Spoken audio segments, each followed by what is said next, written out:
एक वाटी छोले रात्रभर कोमट पाण्यात भिजत ठेवले. त्यामध्ये 4 ते 5 छोट्या आकाराचे बटाटे स्वच्छ धुवून घातले. पाणी घालायचे. तेजपान आणि दालचिनी घातली. याच्या 3 शिट्ट्या करून घ्यायच्या. एक मोठ्या आकाराचा कांदा घेतला.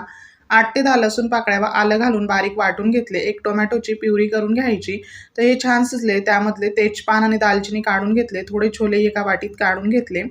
तेलात आता जिरे घातले, हिंग घातले व वाटून घेतलेली कांद्याची पेस्ट छान परतवून झाल्यावर त्यात काश्मीरी लाल तिखट, धने पूड व हळद घातली.